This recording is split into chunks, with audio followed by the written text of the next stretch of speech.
जो हमारी एनालॉजी है आज की, वो चक दे इंडिया की है। 70 मिनट है आपके पास। सबने पिक्चर देखी, सबको पता ही है। तो उसके पहली 4 लाइनें फिर से बोल देता हूं कि 70 मिनट है तुम्हारे पास, शायद तुम्हारी जिंदगी के सबसे खास 70 मिनट। आज तुम अच्छा खेलो या बुरा, ये 70 मिनट तुम्हें जिंदगी भर याद रखेंगे।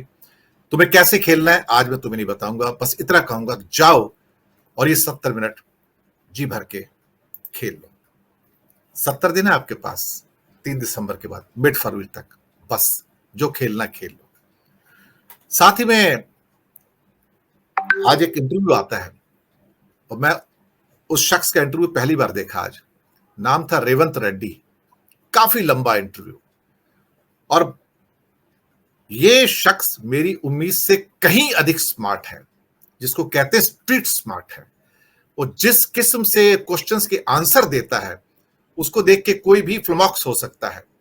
नाविका कुमार टाइम्स नाउ पे कोई जब टफ क्वेश्चन पूछती थी, वो काउंटर क्वेश्चन कर देता था कि आप जरा बताइए कि ये संदेश मोदी जी तक आप पहुंचा देंगे, आपकी तो बहुत पहुंच है उन तक। तो she was almost stumped there actually many times, और कई ट्रिकी क्वेश्चन उन्होंने लादने की कोशिश की। But how Revanth Reddy has dealt with each and every googly, I was surprised. तो मुझे लगा कि हाँ, ये एक अच्छी लीडरशिप निकल कर आ रही है, जो डील कर सकती है डिफिकल्ट सिचुएशन में। लेकिन फिर वो भाई बात वही आती है कि, और हाँ, रेवंत रेड्डी की मुझे बैकग्राउंड नहीं पता थी, पहली बार मुझे पता लगा he was a Akhil Bharatiya विद्यार्थी परिषद मैन, और वहां से ट्रांसफॉर्म होके वो कांग्रेस का पर्सन बनता है। ये बात मुझे नहीं पता थी। एक्चुअली हमारे अरुण कुमार शर्मा जी भी आरएसएस के मैन हैं, इनके पिताजी भी कांग्रेस के बीजेपी के एमएलए रह चुके हैं। ये पूरी पॉलिटिकल फैमिली है, ये भी ट्रांसफॉर्म इनटू कांग्रेस है। तो ये यहाँ पर ये चीजें हो रही हैं।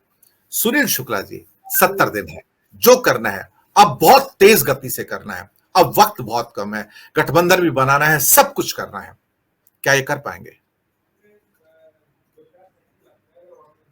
धन्यवाद दिनेश जी। अगर आप लगातार नहीं खेल रहे हैं तो ये जो 70 मिनट का खेल है वो भी आप नहीं खेल सकते। सवाल यह है कि क्या कांग्रेस या जो विपक्षी गठबंधन है या इस खेल में लगातार शामिल नहीं है।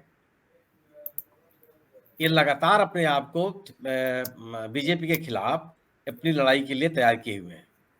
आज पूरे देश में केवल अगर हम और आप चर्चा करते हैं तो वह आकर के बच जाता है उत्तर प्रदेश और पश्चिम बंगाल, जहां पर कि ये बात होती है कि ये गठबंधन कैसा होगा, क्या होगा, इसका स्वरूप कैसा बनेगा। देश के बाकी हिस्सों में जहां पे जैसे महाराष्ट्र, तमिलनाडु, बिहार, झारखंड, इसमें पहले से ही एक मजबूत गठबंधन है और पिछले कई सालों से चल रहा है, कोई बहस नहीं है उसमें।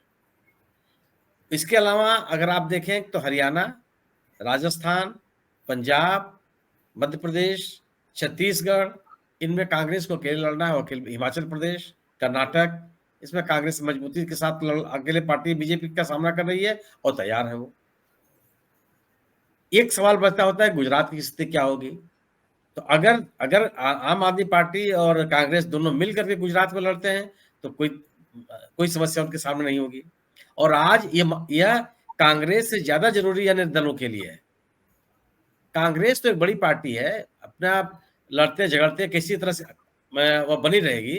और कल जिस पार्टी के लिए कहा जा रहा था कि यह एक खत्म हो जाएगी, कांग्रेस मुक्त भारत का नारा दिया गया था, आज तो कोई कांग्रेस मुक्त भारत का नारा ही नहीं दे रहा। और किस तरीके से मजबूती के साथ प्रकट हो गई है। तेलंगाना में कोई नाम लेने के लिए तैयार नहीं था।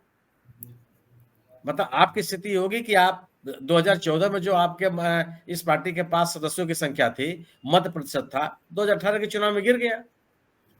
और वहां का पूरा जो राजनीतिक माहौल है पूरे राज्य का, तेलंगाना का, उसमें बीजेपी, बीआरएस और एमआईएम तीनों ने भर दिया था। कोई वैक्यूम थोड़े, राजनीतिक वैक्यूम थोड़े था वहां का। लेकिन कांग्रेस ने एक वैक्यूम क्रिएट किया और वहां खड़ी हो गई। जनता ने उसको समर्थन दे दिया। और तमाम संसाधनों, तमाम पराक्रम के बावजूद बीजेपी एक राज्य में उस राज्य के लोगों के बलबूते चुनाव नहीं लड़ती है, पूरे अपने देश भर के कार्यकर्ताओं के बलबूते चुनाव लड़ती है। आप मध्य प्रदेश में चुनाव का प्रचार देखे होते, आप कर्नाटक में चुनाव प्रचार देखिए, आप तेलंगाना का चुनाव प्रचार देखिए, वहां पश्चिम बंगाल का आदमी का बीजेपी कार्यकर्ता भी वोट मांगता हुआ दिखाई पड़ जाएगा। तो वो एक पूरी ताकत के साथ आ जाते हैं। लेकिन आप अपने लोगों को भले से आप जुटा लीजिए, लेकिन जब तक जन समर्थन नहीं मिलता संभव नहीं है। कांग्रेस ने इस सरकार के खिलाफ एक राजनीतिक माहौल बनाने में सफल हो गई है। राहुल गांधी की भारत जोड़ो यात्रा और इस सरकार की विफलताओं को लेकर के जो राजनीतिक कार्यक्रम पार्टी आयोजित कर रही है, उससे उसका जन समर्थन बढ़ा है और विपक्ष के प्रति लोगों के मन में विश्वास बढ़ा है। उत्तर प्रदेश में जो एक माहौल दिखाई पड़ रहा है, ये होने वाला नहीं है। मेरा अपना मानना यह है कि चुनाव की घोषणा के साथ साथ मायावती जी भी इंडिया दल समूह में आ जाएंगे, क्योंकि अगर आप इंडिया दल समूह में नहीं आएंगे तो आपका अपना मतदाता आपको छोड़ के चला जाएगा, जो लगातार कर रहा है। जनता दल के साथ जनता दल जैसी पार्टी खत्म हो गई, उनके अपने पुराने नेता छोड़ के चले गए। क्योंकि अगर आप अपने मतदाताओं और अपने समर्थकों के सोच के विपरीत अगर आप कोई गठबंधन करेंगे तो आपके साथ कोई रुकेगा नहीं। आज ये तो तथ्य है कि बड़ा समूह है, चाहे अल्पसंख्यक हो चाहे बहुसंख्यक समाज के लोग हों, जिनकी बीजेपी से नाराजगी है, और आप विपक्ष की राजनीति करते हैं। अगर विपक्ष राजनीति करते हैं यानी गैर बीजेपी राजनीति करते हैं आप, तो बीजेपी के खिलाफ आपको खड़ा होना पड़ेगा। अगर आप बीजेपी के पक्ष में खड़े होंगे तो जो आपका अपना मतदाता गैर बीजेपी वाला है वो आपको छोड़ के चला जाएगा, वो उनके साथ जाएगा जो गैर बीजेपी की राजनीति कर रहे हैं। विरोध और संघर्ष तो बीजेपी के साथ है। ये स्थिति उन सभी दलों के साथ है जो बीजेपी के खिलाफ राजनीति करना चाहते हैं। अगर वो बीजेपी के साथ खड़े दिखाई पड़ेंगे तो उनका मतदाता उनके साथ नहीं रहेगा, ये तथ्य है। मुझे लगता है कि अभी इन चुनाव के खत्म होते ही, अब तक चुनाव खत्म हो गए हैं, इंडिया दल समूह के जो राजनीतिक गतिविधियां हैं और तेजी से बढ़ेंगी, और जो प्रबंधकीय काम है, राजनीतिक काम तो इनका लगातार जारी है, और चुनाव को लेकर के जो प्रबंधकीय काम है उस पर ध्यान देंगे गंभीरता के साथ। और ये तथ्य है कि इस परिणाम के आने के बाद कांग्रेस के साथ मेरा पहले से ही मानना रहा है कि गैर बीजेपी कोई भी गठबंधन कांग्रेस को छोड़ करके नहीं बन सकता, क्योंकि देश का आम मतदाता जो बीजेपी के खिलाफ है वह कांग्रेस को ही देख रहा है विकल्प बनने के लिए, वो किसी अन्य दल को नहीं देख रहा है। अन्य दल को इसलिए नहीं देख रहा है कि उनके मन में इस बात को लेकर संदेह है कि कहीं वो बीजेपी का विरोध जो आज कर रहे हैं वो आगे भी करते रहेंगे कि नहीं करते रहेंगे। तमाम दल ऐसे हुए या जो विरोध करते हैं उनमें टूट फूट हो गई या वो बीजेपी के साथ खड़े हो गए।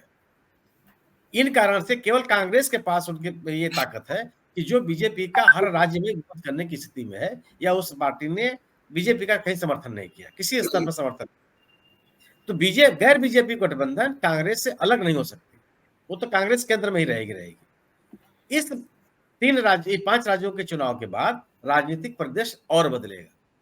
निजी तौर पर मैं यह मानने के लिए तैयार नहीं होता हूं कि विधानसभा का वोट अलग होता है और लोकसभा का वोट अलग होता है। 2003 में मध्य प्रदेश में बीजेपी चुनाव जीती, प्रचंड बहुमत से जीती और कांग्रेस का सफाया कर दिया। लेकिन 2004 के लोकसभा के चुनाव में भी बीजेपी जीती वहां, कांग्रेस, जबकि पूरे देश में कांग्रेस जीत रही थी उसी मध्य प्रदेश में। ये केवल आप 2019 के लोकसभा के चुनाव में, 2019 के लोकसभा के चुनाव में कांग्रेस बीजेपी हरियाणा जीती, झारखंड जीती और महाराष्ट्र जीती। लोकसभा के चुनाव के तत्काल बाद जब विधानसभा का चुनाव हुआ तो इन तीनों राज्यों में बीजेपी हार गई। एक राजनीतिक माहौल अगर बीजेपी के खिलाफ बन रहा, और ये जो वोट हो रहे हैं ये तो मोदी जी ने हर तरह जगह प्रचार किया, सत्तारूढ़ दल के चेहरा वही रहे। तो 2000 अगले साल जो चुनाव होगा उसमें कोई अलग राजनीतिक माहौल बन जाएगा, यह मुझे स्वीकार करने में असुविधा है। मेरा अपना मानना है कि जो इंडिया दल समूह की समवेत राजनीतिक गतिविधियां आपको नहीं दिखाई पड़ रही थी, इस चुनाव के बाद से अब तत्काल दिखाई पड़ेगी। और मेरा अपना मानना यह है कि बीजेपी के खिलाफ राजनीति करने वाले जो राजनीतिक दल हैं और उतने ही गंभीर हैं जिनसे उनसे अपेक्षा की जा रही है, क्योंकि कांग्रेस से ज्यादा उनके ऊपर भी चुनौतियां हैं बीजेपी की। जी।